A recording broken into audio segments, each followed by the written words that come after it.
What's going on, everybody? This is Curtis, and welcome back to the channel. Today we're talking about PAVmed once again. Now, if you're not familiar with PAVmed, I'll put a link somewhere in the video here. You can go ahead and click on that link and watch my previous video about PAVmed to get yourself up to speed on who the company is. PAVmed recently announced their Q1 earnings report, along with some other exciting updates that we're going to discuss here today. PAVmed reported their earnings on May 17th and announced once again, zero revenue. I know it's a little disappointing, but I thought this might happen, and on my last video I actually mentioned that even though they can submit for reimbursement as of January 1st, 2021, they might not actually receive payment of that until maybe Q2, hopefully not in Q3, but probably at least in Q2 is when they're going to start receiving payments because they need to iron out the Medicare reimbursement process. However, while they didn't give us any revenue for Q1, they did let us know how many tests they've processed in Q1 and also how many they've processed through half of Q2. So for Q1, we had a grand total of 78 tests processed, and in the first half of Q2, actually, we had 96. So sales of the ESO products weren't significant as far as the total numbers, but it is pretty significant as far as growth of the product. I do expect this growth rate to continue for quite some time, as the total addressable market for this product is about 13 million in the US alone. And they did have another announcement related to the total addressable market for this product, but we'll save that to the end of the video. Additionally, a few days after the quarterly report came out, Dr. Popper, a clinical professor at NYU Langone Medical School in New York City, said he had completed 99 procedures in 4 weeks. I'll provide a link in the description box below to the short video he provided if anyone's interested to watch.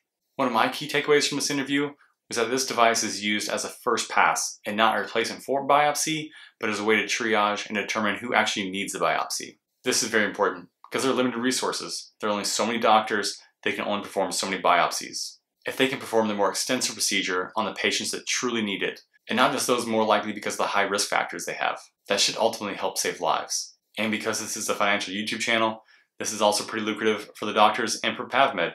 If the doctors are able to use this device to test people not in the very high risk category, but maybe in the medium risk category, and find out that they're positive, well then that's more biopsies that they can do later on to these people to help save their lives and also provide more procedures for the doctor to perform. It's a win-win. Now, I was previously aware that this device was not meant to cannibalize the upper endoscopy, but it's great to hear this doctor also say it himself and help reinforce that message. The next major update we have from the earnings report is on the Phoenix facilities. The company said that Lucid has hired clinical personnel and leased medical office space to launch 3 Lucid test centers. These testing facilities should be ready to accept referrals for EsoGuard testing in the coming weeks. This is very exciting for the company. Although these are just pilot sites, this shows how much demand they expect. And to add some clarity to the potential revenue from each of these clinics, PAVmed estimates that a full-time nurse can perform about 20 procedures a day. Now, unfortunately, PAVmed did not say how many nurses are going to be at each clinic, but if we assume on average they'll have about 2 full-time nurses, so 40 procedures a day per clinic times 3 clinics, 52 weeks a year, that gets to an annualized revenue of about $60 million just for these 3 clinics. So now if they take the same business model and expand to the other 9 biggest cities in the country, that gets you to about a little over $500 million a year of annualized revenue from just their clinics. And to be clear here, this is not their only go-to-market strategy. They also have their product at 180 different doctors' offices throughout the country currently. So if we look at the numbers I mentioned earlier here, of the 10 largest cities having 3 clinics and 2 nurses per clinic, that would be 312,000 tests done per year. Now you might be asking, can they handle that much volume? Well, that's a great question. The next great announcement that PAVmed had in the quarterly report is that they're moving their manufacturing to a facility in San Diego and actually have another manufacturing facility in Mexico that can handle 1 million devices a year. Now this number is probably on the very much of the high end of the medium-term sales figures here, but I don't think they're going to move to a facility that can handle 1 million units and announce that the facility can handle 1 million units if they expect to only sell in the tens of thousands next year.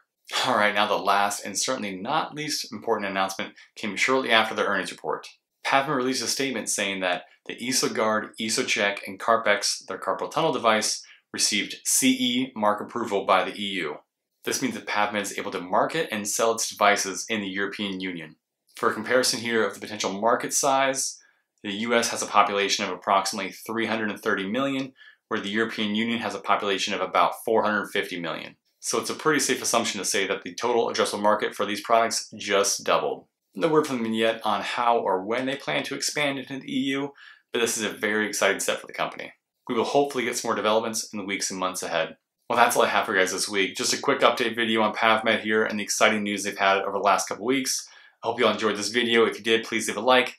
Don't forget to subscribe for more content, and I'll see y'all next time.